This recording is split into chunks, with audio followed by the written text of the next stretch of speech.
Diego Reyes. Don William, Qué bueno tenerlo por aquí, hombre. un placer estar aquí sentado en esta silla donde ha pasado tantas personalidades de nuestro país. Y le voy a contar una cosa. Yo tuve la oportunidad en algún momento de estar en la barbería donde iba Gabriel García Márquez en Ciudad de México. Cuente a ver. Y el señor Pietro, que era el dueño de la barbería, y ¿Qué le decía? el único que podía tocar A García a Márquez. García Márquez, decía, no, los colombianos son muy habladores. García Márquez me contaba historias, me contó 100 años de soledad cuando yo estaba aquí arreglándole afeitándole eso. Y en algún momento el señor García Márquez dijo, la única persona que puede ponerme la navaja aquí es Da Pietro, que es un amigo mío. Y ahí quedó la anécdota. Entonces, lo importante que es el barbero para uno, ¿no? Sí, no, pues se Para el ser establece, humano. se establece una comunicación muy personal y se dicen cosas como en la nocturna, ¿no? Bueno, ya se está metiendo en otros. Ustedes, ustedes trabajan de 10 de la noche a ¿qué? A 3 de la mañana. A 3 de la madrugada. Ya llevamos con ese formato con Julián Parra, el director, Sí.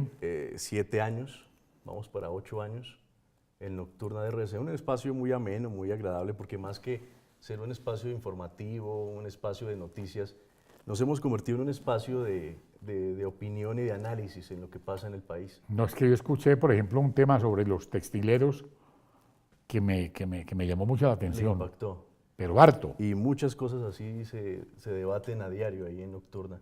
porque ustedes recordarán que las grandes revoluciones se han dado también por cuenta de los textileros. La clase trabajadora. Sí. Sí, es verdad. Y es algo que pone a pensar mucho la gente, ¿no?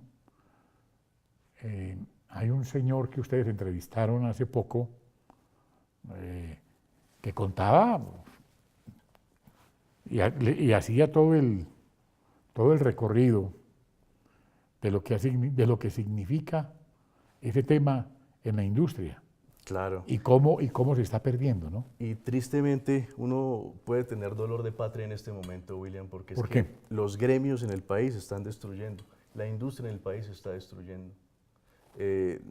Hablamos de unos tratados de libre comercio que pueden ayudar a generar o darle más fuerza a la economía del país, pero estamos acabando con lo nuestro. Tristemente, tristemente, vemos los lecheros, los caficultores, estamos viendo todos los gremios que están muy golpeados. Los arroceros. Los arroceros, porque estamos trayendo arroz, importando arroz cuando somos productores de arroz, entonces uno no entiende. Hay mucho desequilibrio en cómo pensamos la economía en nuestro El, país. tem- el tema de los chinos, No, están trayendo productos que aquí elaborados, allá se compran en 3 veces menos. O sea, muy grave. es algo gravísimo. Entonces se está desactivando, se está acabando con la industria nacional. Lastimosamente, lastimosamente, y los gobiernos, nuestro gobierno de turno no está pensando en eso, lastimosamente. Y yo veo que programáticamente no vemos una persona, un gran candidato en Colombia que piense en reorganizar la economía del país. Entonces, cuando el país va para allá y los políticos van para allá, uno se preocupa. Tiene algunos... Ustedes que miden el termómetro nacional todas las noches, se pueden dar cuenta de lo que está pasando en Colombia. Totalmente, totalmente. Y pues, William... ¿Cómo llegó usted a la radio? le voy a contar una historia de Cuénteme cómo, la historia, de tranquilo. cómo, de cómo yo llegué a la radio o ¿Y por qué? qué me gustó la radio, ¿no? Sí, Cuando yo era muy pequeño, mi abuelo, oriundo de Santander y más liberal que nadie, él era una persona muy histórica. Entonces, cuando yo era chiquito, a mí me daba miedo dormir. más liberal que Benjamín Ardila Duarte. O Qué Rafael cosa. Uribe. O Rafael Uribe Uribe. Entonces, mi abuelo... ¿De dónde, de qué parte? Samuel, no, de Málaga. Málaga. Entonces allí mi abuelo me contaba historias para yo poder dormir, porque yo no dormía, si apagaban la luz yo no podía dormir. No me diga. Entonces mi abuelo se sentaba en la cama, me contaba historias y yo dormía, me cogía el sueño y dormía. Pasan los años. Y apagaban la luz ahí mismo. Claro, apagaba la luz. Pasaron los años y mi abuelo pues falleció y a mí me quedó ese vacío tenaz. O sea, ¿quién me iba a contar historias ahora? Encontré un radio viejo que estaba en la casa y empecé a sintonizar y ahí estuvo el reemplazo de mi abuelo. Por ejemplo, ahí estuvo, por ejemplo, el profesor Juan Manuel Serna. Sí, Juan Manuel Serna. Con noche, buenos días. Y el maestro Néstor Armando Alzate, por ejemplo. Claro. Ambos Y de ese Medellín. era un programa delicioso. Me acuerdo. Y contaban también historias, anécdotas, enigmas. Sí, eran muy buenos Y contertulios. usted se sentía como hablando con su papá, Claro, y ahí me quedé. con su abuelo. Y ahí me quedé. Y este es el momento que si yo tuviera un radio, yo duermo con el radio encendido. Vea, pues. Porque bueno, eso son con las condiciones humanas en las que uno se va formando y así entré a la radio. Después ingresé a la universidad y empecé a meterme a noticieros y bueno. ¿Usted estudió periodismo? Sí, comunicación. ¿De qué universidad? La Universidad Minuto de Dios, Minuto de el Dios. padre García Herreros. ¿Y cómo conoció a Julián Parra? A Julián lo conocí a través de un amigo, porque yo estuve mucho tiempo en Caracol Radio, en la competencia. ¿Sí? Sí. ¿Qué hacía en Caracol Radio? Yo fui productor de Gustavo Gómez cuando existía 10 AM, hoy por hoy. Ajá. Yo era productor de Gustavo y también hice por muchos años un programa que se llama Nuevo Mundo, con otro gran maestro que fue Norberto Vallejo. Él fue el primero que me abrió un micrófono en la radio. Bueno, y pues Norberto fue productor 10 años de Iván Parra, el hermano de Julián. Y ahí nos conectamos y terminé en Nocturna RCN. ¿Hace cuánto está en Nocturna? Voy a cumplir 5 años. 5 años. 5 años. Ha sido una experiencia maravillosa. Pues aún más, se queda después de las 3 de la mañana, a veces lo oigo, lo escucho viendo comentarios, hasta leyendo noticias. Es que el periodista debe volverse uno ahora muy integral, ¿no? Lastimosamente los periodistas de hoy en día se volvieron periodistas de comunicados de prensa y también es triste. Porque Yo lo veo a usted muy inquieto, usted es un gran productor, porque para eso se necesita mucho olfato.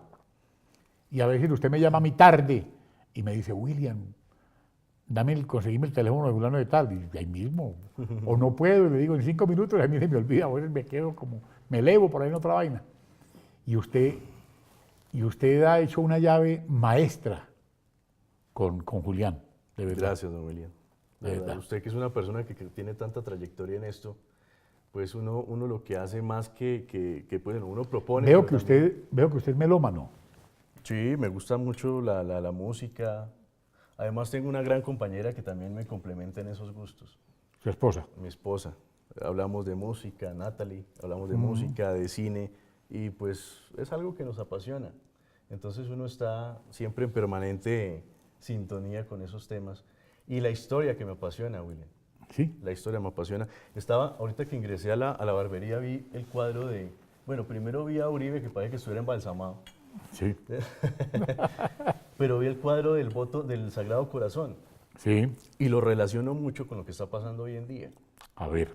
Porque si usted recuerda, William, que yo sé que usted sabe, el voto nacional, la iglesia del voto nacional que está en el centro de Bogotá y en la Plaza de los Mártires, Sí. ahí Por se donde dice- quedaba la calle del Cartucho. Eso, el bronce. Sí. Y se dice que ahí era el cadalso donde fulminaron y fusilaron a muchos próceres de la independencia. Pero bueno, en 1902, William, se terminaba la Guerra de los 1000 días. Y Bernardo Herrera, que era el arzobispo de Bogotá en ese momento, en honor a que a que Colombia llegaba a la paz. O sea, el cuento de la paz no es de ahora, el cuento de la paz es desde que Colombia es república. No, desde que esto existe, Sí, desde que el hombre es hombre está buscando su paz y su tranquilidad. desde Caín y Abel. Entonces, dijeron, vamos a consagrar a Colombia al Sagrado Corazón de Jesús porque Colombia está en paz. Vamos a erigir una gran catedral en honor al Sagrado Corazón de Jesús y a la paz de Colombia. Estamos hablando de 1902. 1902, Y efectivamente hace 115 años. Claro, y efectivamente hubo un decreto en el que todos los presidentes de la República tenían que ir cada 4 años. Rafael Reyes lo firmó. No, antes, fue antes. ¿Sí? Estaban, pues durante la guerra de los 1010 estaba Tomás Cipriano de Mosquera. Tomás Cipriano de Mosquera. Entonces, él ayudó mucho para la construcción de la catedral. Tenían que ir y dirigirse, caminar desde el Palacio Presidencial, ahí desde la Plaza la Plaza de Bolívar, caminar hasta el voto nacional para renovar los votos de la paz del país. Eso fue como hasta 1970 que se hacía. Y eso estaba en la Constitución política. Bueno, pasaron tantos años, el país nunca entró en paz, y yo digo es algo, ¿por qué los colombianos no tenemos memoria? ¿Y por qué pasa, por ejemplo, cuando un símbolo de la paz que fue tan importante para Colombia está que se cae? Porque el voto nacional, la iglesia está que se cae. Entonces, ¿nos importa tanto verdaderamente la paz? ¿Por qué no estábamos mirando ese Está símbolo? que se cae ese Sí, símbolo. está derruido, Y entonces, ¿dónde está la ministra de Cultura? porque, vuelvo y le digo, los colombianos somos hombres sin historia. Pero por Dios, si nos están, hace unos años, o hace muchos años, un alcalde en Cartagena intentó tumbar la muralla. Sí, Ahora piensan taparla. por unos edificios que van a hacer. Oye, ¿esto qué es? Y el país sigue viviendo una mentira. Algunos me dicen que por qué me estoy dejando la barba y yo les digo, pues jocosamente, que me estoy preparando para el castrochavismo. Pero, Uy, pero es que Colombia estamos viviendo como en un sueño que lo debemos soñar, es un país en paz, pero debemos también poner los pies en la tierra. Mire, otra cosa que me duele mucho es, por ejemplo, yo no comulgo mucho con las ideas del doctor Álvaro Uribe, yo sé que usted sí, pero algo que le reconozco a Uribe es que dejó financieramente al país bien, con todos los impuestos que él generó para la guerra y para la seguridad. El país tenía un presupuesto importante. Ahorita, con Santos, el país está en bancarrota. Nos lo gastamos en viajes, en pagarle los viajes en La Habana a los guerrilleros. Que eso, pues la búsqueda de la paz está bien, pero la forma en que se hizo no está bien. en el premio Nobel. El premio Nobel. Entonces, William, imagínate que antes uno cogía un billete de colombiano, 200 pesos, y decía 200 pesos oro. 200 pesos oro. Es decir, que todos los billetes en Colombia estaban sustentados en una bodega que tenía el Banco de la República, estaban sustentados en oro, en algún mineral. Ahorita son 2.000 pesos y no le ponemos oro porque es que no hay oro. Todo el oro está en los bancos de Estados Unidos o en los bancos de Europa porque estamos endeudados. 200 pesos coca. Imagínense. A propósito de eso que usted dice, 100.000 pesos coca. sí, el abandono, A ver, el hágale. abandono estatal de Colombia, el abandono ha sido tan grande que, por ejemplo, el sur del país, el Bichada, el Guainía, por allá ver un policía es rarísimo. O ver ¿El un juez- Putumayo qué? Putumayo, ver un juez es rarísimo. Pero allá no hay quien imparte justicia. Por eso las FARC tenían tanto poder en esos lugares. Tienen. Y bueno, yo no me... Sí, Pero entonces, ¿cómo será que las transacciones no se tasan en dinero o en moneda, sino en lo que usted dice, en gramos de coca? Entonces, 1 gramo cuesta una cerveza. 1 libra de arroz cuestan 2 gramos. Yo digo, en un país que estamos hablando de paz y que tanta... reemplazaron los recolectores de café por raspachines Imagínense. de coca. Y el producto insignia de nuestro país, que es el café, No. se acabó. Y algo triste para decirle, William, que a nosotros nunca nos ha importado ni siquiera lo que tenemos, es que uno va, por ejemplo, a Buenos Aires y encuentra el café Tortoni, un café de 150 años. Va uno a París y encuentra el café de la P, que es un café también emblemático donde iban los grandes ilustres de la época, escritores. Bueno. Y en Colombia, que somos un país cafetero, no tenemos un café insignia.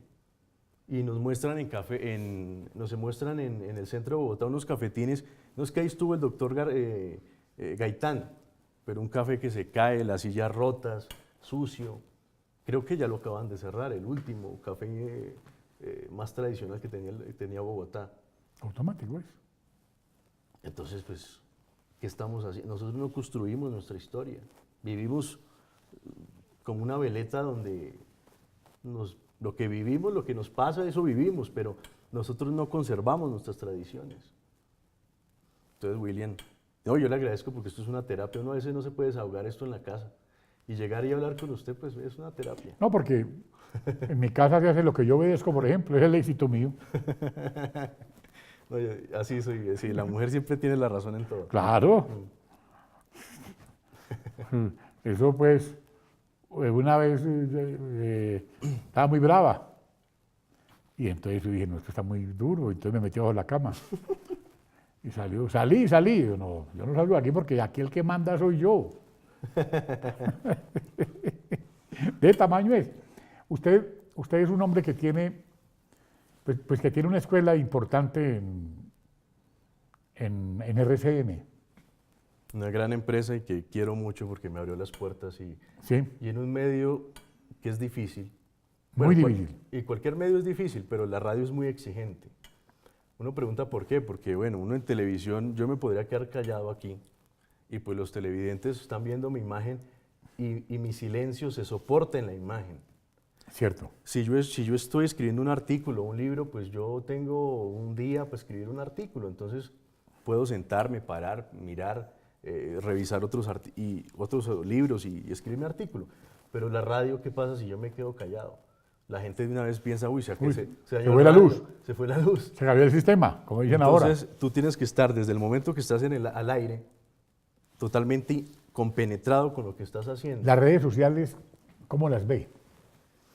Pues yo veo como es una gran plataforma para que la radio se expanda, pero también nos están poniendo una prueba, que es que los periodistas que hacemos radio debemos ser muy integrales. ¿Muy integrales en qué? Cuando viene la visita del Papa Francisco a Colombia, entonces los periodistas decían, bueno, viene el Papa Francisco en el Papamóvil por la calle 26. Pues yo le pregunto a mi mamá que está viendo la televisión y ella me dice exactamente lo mismo. Uno necesita 5 años en la universidad para decir, viene el Papa Francisco en el Papamóvil por la calle 26. Entonces, ¿qué es lo que necesita el periodista hoy en día? Que sea más integral, es decir, que sepa de historia, que sepa de filosofía, que sepa de sociología, que sepa de muchas cosas. De economía. De economía, para poder enriquecer esas transmisiones y lo que uno cuenta. Por eso uno dice, por eso Iñaki Gabilondo no era periodista, él era historiador y politólogo. Un hombre que tenía él solo, en la Radio Ser de España tenía 3 millones de oyentes. Y hoy en día uno escucha a Iñaki Gabilondo y es una delicia escuchar a ese hombre. Lo atrapa a uno. Y los periodistas de hoy en día, digo que les falta fondo. Y en eso me incluyo, porque uno está en un aprendizaje permanente. Pero la mermelada no recogió mucho el periodismo, no lo cooptó. Pues yo digo que sí, lo cooptó, pero también han sido momentos. Cuando estaba Pablo Escobar y el narcotráfico en auge, en Colombia también hubo mucho silencio a la prensa. Muchos periodistas murieron. O mucho miedo también, ¿no? ¿no? Mucho miedo, desde que mataron. Y asesinaron muchos periodistas. El señor Cano, lo asesinaron. Guillermo Cano. A Guillermo Cano lo asesinaron, a muchos. Y entonces, pues siempre ha habido el temor, y además hacer periodismo en Colombia es difícil. Precisamente por eso, porque tenemos un lastre de que lo arreglamos todo a las armas. Y no hemos aprendido de que un buen debate público, como decía un filósofo alemán, Jürgen Habermas, decía que en el mundo de la vida lo que valía era el consenso, buscar un consenso. Entonces usted tiene una postura y yo tengo otra, pero si usted no comparte mis apreciaciones, yo no tengo que sacar un cuchillo y matarlo porque usted no comparte lo que yo digo. En Colombia nos ha costado entender eso. Debemos buscar consensos basados en el disenso, porque el disenso es, usted tiene una postura, yo otra, y debatimos, eso es disentir, pero llegamos a un consenso de que no nos vamos a matar por eso, y en Colombia no hemos aprendido eso lastimosamente. Diego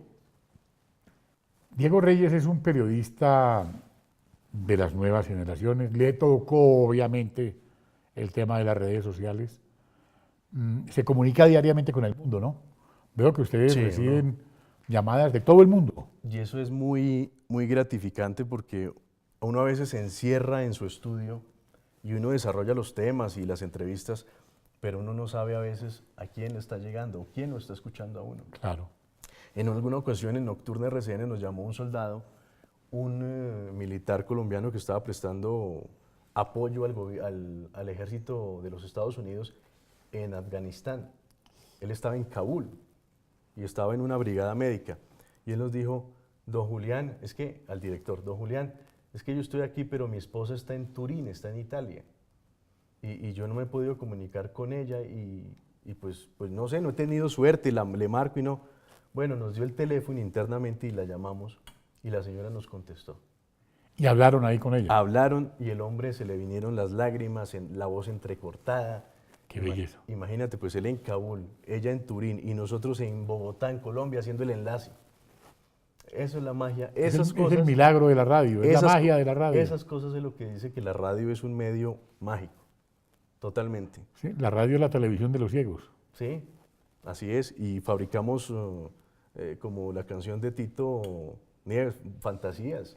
Sí. Muchas veces el panorama puede estar oscuro, pero uno con una voz agradable, cálida, se cuentan, le decimos oyentes, queridos oyentes, estamos despertando en nuestro país, en Colombia, los saludamos de una forma amena. Llámenos si quieren escuchar una canción, si quiere dedicarle una canción a su esposa. Y no me crea, William, pero eso a un hombre que puede estar atormentado, escuchar esa voz amable, le cambia la vida. Entonces, eso es la gran responsabilidad que ¿Usted cómo ve el futuro político de Colombia para el 18? Pues yo veo que la cosa tiende a cambiar mucho, pero no va a cambiar porque los que van a llegar... ¿Todo cambia para que todo siga igual? O el presidente sí, o el presidente como cuando juega la selección, juega como nunca, pero pierde como siempre. No me diga más. Con eso me dijo todo. Diego, querido. No, William, un placer y de verdad... El placer es mío. De verdad yo me siento muy muy de todas agraciado. estas personas que lo están viendo. No, muy Y complacido. qué bueno tener una persona de estas con quien nos comunicamos diariamente por la noche en Nocturna RCN. Nocturna RCN, la radio en la noche y la radio en pijama. Salúdeme a Julián. A Julián, sí. Salúdeme a, ¿cómo es? A este hombre que se parece a Mandíbula. ¿Cómo es que se llama? ¿Se acuerda de él? A don Enrique Guzmán. Enrique Guzmán, sí. ¿Cómo le dicen? ¿El emperador? No, ¿El qué? nuestro operador Ah, controlista. el operador. Muchas gracias. Don William. Saludos por a Muchas todos y gracias. Cuando me crezca la barbita... No, mucho uy, mejor Dios que mío, lo- cuando esté en el castrochavismo, qué miedo. Santísima Virgen.